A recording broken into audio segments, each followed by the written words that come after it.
India में हर साल हर 1000 बच्चे में से 26 बच्चों की डेथ यानी कि मौत हो जाती है 1 साल होने से पहले पहले। ये डेथ किसी वजह से हो सकती है, डायरिया हो सकता है, न्यूमोनिया हो सकता है, इन्फेक्शन हो सकता है, बहुत सारी वजहात होती हैं। लेकिन जो भी दिक्कत होती है बच्चे को, बच्चा बताता नहीं है मुंह से, हमें कुछ सिग्नल्स देता है, कुछ साइन देता है। उन्हीं सिग्नल्स को, उन्हीं साइंस को हम वार्निंग साइन या फिर डेंजर साइंस बोलते हैं, जिनको जानना हर पेरेंट्स के लिए मैंडेटरी है, ज़रूरी है। अगर आपको वो साइन पता है तो जैसे ही बच्चे में कोई दिक्कत दिखी आप तुरंत अलर्ट होंगे और तुरंत अपने डॉक्टर को दिखाएंगे और सही टाइम पे इलाज होने से आपके बच्चे की जान को खतरा नहीं रहेगा। और इस तरह से हम जो मॉर्टेलिटी रेट है 1000 में 26 उसको हम कम कर सकते हैं। Hello dear mummy and daddy, मैं हूं डॉक्टर मोहम्मद नूर आलम खान, आपका पीडियाट्रिशियन। दोस्तों, आज मैं आपको ये बहुत इंपॉर्टेंट टॉपिक एक्सप्लेन करने वाला हूँ, डेंजर साइन या वार्निंग साइन बताने वाला हूँ, जो कि बच्चे में अगर आप देखें तो आपको तुरंत अलर्ट होना है ताकि उसके साथ कोई अनहोनी ना हो। तो वीडियो को आपको लास्ट से जरूर देखना है क्योंकि सारे डेंजर साइन जरूरी हैं, कोई भी डेंजर साइंस आप मिस ना करें, अदरवाइज वही मिस साइन कोई अनहोनी ना करा दे। आइए स्टार्ट करते हैं आज की वीडियो। तो दोस्तों, जो वार्निंग साइन है वो 10 या 11 हैं। तो ये आप याद तो करना बड़ा मुश्किल है, आप भूल भी सकते हैं। तो मैंने एक निमोनिक बनाया है, वो निमोनिक अगर आप याद रखेंगे तो ये आपको टिप पे रहेगा, याद रहेगा। तो ये निमोनिक है: नीला पीला गीला ढीला, रूखा सूखा भूखा, लाल बवाल तेज तेज। फिर से एक बार बोल देता हूँ: नीला पीला गीला ढीला, रूखा सूखा भूखा, लाल बवाल तेज तेज। अब ये निमोनिक क्या है ये आगे की वीडियो में आपको पता लगेगा। इसको आप रट्टा मार लीजिए, रट डालिए, ताकि ये जो डेंजर साइंस है आपकी टिप पर है, आपको रटने की जरूरत ना पड़े, वीडियो बार बार खोलने की जरूरत ना पड़े। तो सबसे पहले हम बात करते हैं नीला की। नीला का मतलब होता है साइनोसिस, यानी कि बच्चे के हाथ पैर नीले होना। देखिए, छोटे बच्चों का ये हाथ, पाम और ये सोल यानी पैर के जो तलबे हैं वो कभी कभी नीले देख सकते हैं। जब बच्चों को आप नहलाएंगे या बच्चों को ठंड लग रही है तो ऐसे में ये ठंडा हो सकता है, ये एक्रोसाइनोसिस कहलाता है। ये वाला नीलापन नॉर्मल होता है। लेकिन अगर मुंह के अंदर, ये होठों के अंदर, ये जबान के अंदर ये अगर नीलापन दिखे तो ये सेंट्रल साइनोसिस कहलाता है। ये दिल की बीमारी को डिनोट करता है। अगर ऐसा कुछ बच्चे में दिखता है तो आपको तुरंत अलर्ट होना है। साथ में जो ये वाला नीलापन है, अगर सांस की दिक्कत है, निमोनिया है या फिर ब्रोंकोलाइटिस हो गया है, तो भी ये वाला जो नीलापन है मुंह के अंदर और लिप्स के अंदर या टंग पे ये आपको दिख सकता है। हमारे निमोनिया का दूसरा पार्ट था पीला। पीला का मतलब यहाँ पे है जॉन्डिस। जॉन्डिस न्यूबॉर्न बेबी में नॉर्मल भी हो सकता है और फिजियोलॉजिकल भी हो सकता है, पैथोलॉजिकल भी हो सकता है। देखिए, नॉर्मल जॉन्डिस बच्चों को होता है, लीवर की दिक्कत की वजह से नहीं होता है, बल्कि लीवर के इमेच्योर होने की वजह से हो सकता है, या फिर बेबी का ओवर ब्रेकडाउन होता है ब्लड का। जो बच्चा माँ के पेट में था, अभी जो ब्लड था, अब वो पैदा होने के बाद उस ब्लड की जरूरत नहीं है, नया ब्लड चाहिए होता है, तो वो वाला जो ब्लड है उसका ब्रेकडाउन होता है, जिससे कि ये पीलापन बनता है। साथ में लीवर अगर मैच्योर नहीं है तो वो बॉडी से पूरी तरह से एक्सक्रीट नहीं हो पाता। लेकिन अगर इसका लेवल बहुत ज़्यादा बढ़ता है, वो लेवल हर एज पे अलग अलग होता है। मैंने इस पे वीडियो बना रखी है, ऊपर आई बटन में जाके वो जॉन्डिस वाली वीडियो देख लीजिएगा। किस एज पे, मतलब कितने दिन पे कितना जॉन्डिस नॉर्मल है, ये आपको पता वहाँ पे लग जाएगा। तो अगर आपके बच्चे का पीलापन बहुत ज़्यादा है, बिल्कुल हल्दी ऐसा पीला दिख रहा है, तो भी ये डेंजर साइन है। ये डेंजर साइंस या वार्निंग साइन इसलिए है क्योंकि जो पीलापन होता है या जो बिलिरुबिन पिगमेंट होता है, ये बच्चे की सुनने की शक्ति को और बैलेंसिंग शक्ति को ख़त्म कर देता है। बच्चे में आगे चल के जॉन्डिस की वजह से सीपी हो सकता है, साथ में कान की दिक्कत हो सकती है, बच्चा हो सकता है सुन ना रहा हो सकता है बैलेंस ना कर पा रहा हो, चलने में लड़खड़ा रहा हो। तो इसलिए कभी भी जॉन्डिस या बच्चे को पीलापन दिखे तो उसको इग्नोर ना करें। और तीसरा जो हमारा निमोनिक था गीला। गीला का मतलब यहाँ पर है लूज मोशन या डायरिया से। देखिए, एक बच्चा दिन में 7 बार अगर पॉटी करता है या 8 बार करता है, लेकिन वेट लॉस नहीं हो रहा है या फिर बच्चा सुस्त नहीं हो रहा है, तो ये नॉर्मल है। लेकिन अगर वाटरी डायरिया हो रहा है, बिल्कुल पानी की तरह उसके दस्त आ रहे हैं, तो ये अब नॉर्मल है।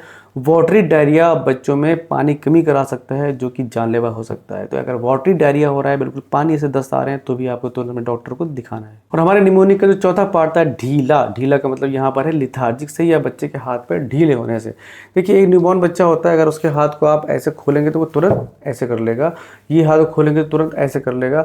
बच्चे की टोन बोलते हैं इसको। तो टोन बनी होती है, खासकर जब बच्चा जग रहा होता है, सोते में हो सकता है थोड़ा सा टोन कम हो जाए, लेकिन जब जग रहा होता है टोन बच्चे की नॉर्मल होती है। लेकिन अगर आपने अपने बच्चे के हाथ को ऐसे उठाया और वो सीधे गिर गया, या फिर आपने हाथ को ऐसे खोला और बिल्कुल ढीला पड़ा हुआ है, बच्चा आपका सुस्त रह रहा है, जग नहीं रहा है, उठ नहीं रहा है, दूध के लिए भी नहीं रो रहा है, आप उसको मार रहे हैं, पीट रहे हैं, तब भी नहीं उठ रहा है, तो ये चीज़ लिथार्जी कहलाती है। इसका मतलब कि बच्चे को कोई ना कोई अंडरलाइन बहुत सीरियस प्रॉब्लम है, बहुत सीरियस बीमारी है। अगर ये चीज़ आप देखें तो आप तुरंत अपने डॉक्टर को जरूर दिखाएं। और हमारे निमोनिक का अगला पार्ट था सूखा। सूखा का मतलब ड्राई।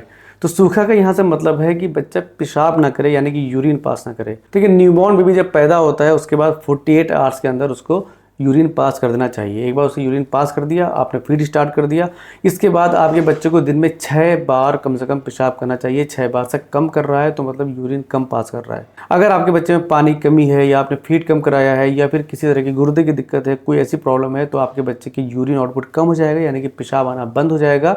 ऐसे में अगर पेशाब बच्चा कम कर रहा है, डायपर उसके गीले नहीं हो रहे हैं या फिर उसकी नैपी गीली नहीं हो रही है, तो फिर आपको तुरंत अलर्ट होना है। ये डेंजर साइन है, आपके बच्चे में पानी कमी हो सकती है, गुर्दे की दिक्कत हो सकती है, फीड कम लिया हो सकता है और बहुत सारी दिक्कतें हो सकती हैं। और छठा जो हमारा निमोनिक था, भूखा। भूखा का मतलब यहाँ पर है कि बच्चे का फीड ना लेना, यानी कि बच्चा आपका दूध नहीं पी रहा है। नॉर्मली एक बच्चे का रूटीन ये होता है कि हर 2 घंटे पे या 3 घंटे पे बच्चा उठता है, मुंह को चलाता है, हाथ में चलाता है, इशारे करता है कि उसे दूध चाहिए, दूध पीता है, फिर सो जाता है, फिर 2 घंटे 3 घंटे बाद उठता है। ये एक नॉर्मल रूटीन होता है। लेकिन अगर 4 घंटे हो गए, 5 घंटे हो गए, आपका बच्चा नहीं उठ रहा है या फिर आप फीड करा रहे हैं, फीड कराने के बाद बच्चा फीड नहीं ले रहा है, जो बच्चा अभी तक ब्रेस्ट फीडिंग ले रहा था या अब ब्रेस्ट फीडिंग करना छोड़ दिया है, या फिर आप कटोरी चम्मच या किसी तरह से फीड करा रहे थे वो नहीं ले रहा है, तो इसका मतलब भी कोई अंडरलाइन डिजीज़ होती है, अंडरलाइन कोई प्रॉब्लम होती है। तो फीड न लेना या दूध न पीना ये भी वार्निंग साइन है, और अपने बच्चों को आप घर पे लेके ना बैठे रहें। और एक चीज़ आपको और ध्यान रखना है कि कभी भी आपका बच्चा अगर फीड नहीं ले रहा है तो आपको ज़बरदस्ती नहीं करना है, उसके मुंह में डाल के उसको कोशिश नहीं करनी है कि उसको हम फीड करा दें।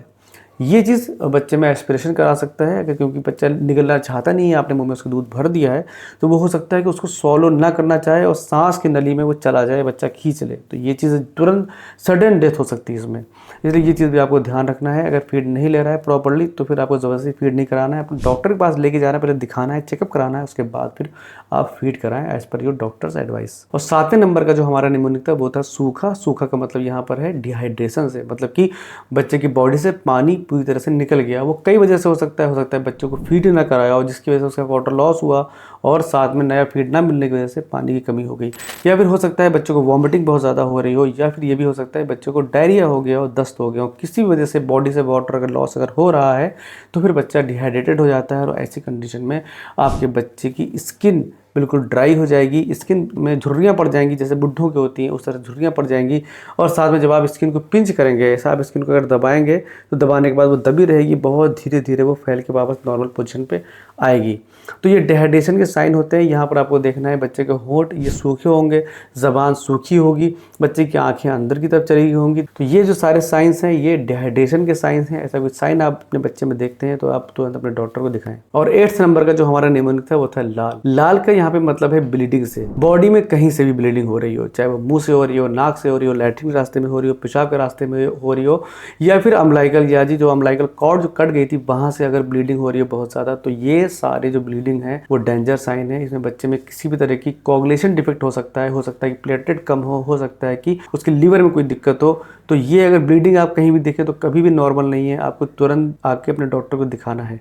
हाँ, एक ब्लीडिंग नॉर्मल हो सकती है, कभी कभी बच्चे में वजाइनल ब्लीडिंग दिख सकती है, बहुत ज़्यादा नहीं, थोड़ा सा वजाइनल ब्लीडिंग अगर दिखती है तो ये मैटरनल हार्मोन की वजह से होता है और ये बच्चों में कभी कभी नॉर्मल होता है। लेकिन घर पे नहीं बैठना है आपको, अगर वजाइनल ब्लीडिंग भी दिखती है तो एक बार एटलीस्ट उसको रूल आउट करवा लें कि ये कोई एबनॉर्मलिटी है, पैथोलॉजिकली नहीं है, नॉर्मल वाला है या नहीं। और अगला जो निमोनिक था हमारा वो था बवाल। बवाल का मतलब एक्सेसिव कराई, बच्चा इतना रो रहा है, इतना कराई कर रहा है कि बवाल मचा दिया। तो यहाँ से आप याद रख सकते हैं, नॉर्मली जो छोटे बच्चे होते हैं वो डायपर चेंज करने के बाद या फिर फीड कराने के बाद वो चुप हो जाते हैं, या फिर अगर आप हाथ में लेकर रॉकिंग मूवमेंट कराते हैं इस तरह से बच्चों को, या उछालते हैं या झूला झुलाते हैं, तो बच्चा आपका चुप हो जाता है। लेकिन अगर आपका बच्चा इस तरह से रो रहा है कि वो रो ही जा रहा है, फीड भी नहीं ले रहा है, और अगर रॉकिंग मूवमेंट आप करा रहे हैं, इस तरह से उछाल रहे हैं या फिर झूला झुला रहे हैं, लेकिन आपका बच्चा नहीं चुप हो रहा है, तो ये एक्सेसिव कराई कहलाता है। एक्सेसिव कराई बच्चे में डेंजर साइन या वार्निंग साइन हो सकता है, कोई भी दिक्कत हो सकती है बच्चे को। मोस्टली जो कॉमनली रीजन होता है एक्सेसिव कराई का वो कोलिक होता है। तो कोलिक अगर आपको बच्चे को है तो उसको कैसे रूल आउट करना है, उसमें कैसे रिलीफ दिलाना है, उसके लिए मैंने ऊपर वीडियो बना रखी है, आप आई बटन में जाके वो कोलिक वाली वीडियो जरूर देख लीजिएगा। लेकिन अगर वो सब करने के बाद भी, सारे कोलिक के मेजर अपनाने के बाद भी आपका बच्चा नहीं चुप हो रहा है, तो ये कोई खतरनाक वार्निंग साइन हो सकता है। और अगला निमोनिक था हमारा तेज। यहाँ पे तेज से मतलब सांस से है, बच्चा आपका सांस तेज तेज अगर लेता है तो ये वार्निंग साइन हो सकता है निमोनिया के या फिर ब्रोंकोलाइटिस के लक्षण हो सकते हैं। अब तेज सांस क्या होती है, देखिए बच्चे हमारे मुकाबले में सांस तेज ही लेते हैं, लेकिन आपको काउंट करना है, 1 मिनट तक घड़ी देके काउंट करना है। अगर 60 से ज़्यादा है तो ये फास्ट ब्रीदिंग है, ये निमोनिया भी हो सकता है, RSV इन्फेक्शन भी हो सकता है, कुछ भी हो सकता है। अगर 60 से कम है तो फिर ये नॉर्मल हो सकता है, लेकिन वहाँ पर आपको पसलियों में गड्ढे देखने हैं। अगर पसलियों में गड्ढे पड़ रहे हैं या फिर जिसको पसली चलना बोलते हैं वो हो रहा है, या फिर बच्चे के जो यहाँ पर गड्ढा पड़ रहा है सांस लेते में, या फिर बेबी इस तरह से मूवमेंट कर रहा है, तो ये सारे वार्निंग साइन है, ये सारे डेंजर साइन है। आपको तुरंत अलर्ट होने की ज़रूरत है, तुरंत डॉक्टर को दिखाने की ज़रूरत है। तो जो हमारा लास्ट निमोनिक था वो था तेज़। यहाँ पर तेज़ का मतलब है तेज़ तेज़ हिलना, जिसे हम फिट्स भी बोलते हैं, दौरे भी बोलते हैं, या फिर झटके आना भी बोलते हैं। तो ये फिट्स बच्चों में ये भी दिमागी बुखार की वजह से हो सकता है, ग्लूकोज की कम होने की वजह से हो सकता है, कैल्शियम की कमी की वजह से हो सकता है। ऐसे बहुत सारे रीज़न हो सकते हैं। तो कभी भी आपका बच्चा ज़ोर ज़ोर से क्राई कर रहा हो, चुप ना हो रहा हो, या फिर अकड़ रहा हो हाथ पर उसके, इस तरह से अकड़ के टेढ़े मेढ़े हो रहे हो, या फिर आपके बच्चे का एक हाथ हिल रहा हो ऐसे, या फिर एक पैर हिल रहा हो, या फिर चारों हाथ पर हिल रहे हो, या फिर आंखें ऊपर चली गई हो, या फिर आपके बच्चा रिस्पांस ना कर रहा हो, उसने अपनी आंखें ठहरा ली हैं और आप जब बच्चों को हिला रहे हैं या उसको देख रहे हैं, उसको कुछ भी कर रहे हैं, कोई रिस्पॉन्स नहीं हो रहा हो, तो ये दौरे के लक्षण हो सकते हैं। तो दौरा अगर आपको है तो आपको तुरंत अपने नियरेस्ट जो भी आपकी हेल्थ फैसिलिटी है वहाँ पे जाना है, सीजर कंट्रोल करवाना है, उसके बाद किसी अच्छे पीडियाट्रिशियन को आपको दिखाना है। वार्निंग साइंस के अलावा कुछ चीज़ें बच्चों में ऐसी भी होती हैं जो कि नॉर्मल होती हैं, उसमें कोई भी चिंता की बात नहीं होती है, लेकिन वो चीज़ें ऐसी होती हैं जिसे देख के पेरेंट चिंतित हो जाते हैं। वो चीज़ें क्या हैं उसके लिए मैंने वीडियो बना रखी है, ऊपर आई बटन में जाके वो वीडियो देखिएगा, ताकि अननेसेसरीली डॉक्टर के पास आपको भागने की ज़रूरत ना पड़े। तो ये वीडियो और वो वीडियो देखने के बाद काफ़ी हद तक आपका टाइम भी बचेगा, आपकी डॉक्टर विजिट भी बचेगी। तो वीडियो अगर पसंद आई है तो इसे लाइक कर लीजिएगा, और जिनके भी 1 दिन से लेके 1 साल तक के बच्चे हैं उनको ये वीडियो ज़रूर शेयर कर दीजिए। ये वीडियो सबके लिए बहुत ज़्यादा अल्ट्रा इंपॉर्टेंट वीडियो है। चैनल पे नए हैं तो सब्सक्राइब जरूर कर लीजिएगा। आपके सब्सक्राइबर बेस से ही मेरा हौसला बढ़ता है, ताकि मैं ऐसी वीडियो आपके पास लेके आऊँ। अपना प्यार, अपना सपोर्ट ऐसे बनाए रखिए। देखते रहिए हेल्दी चाइल्ड। Thank you.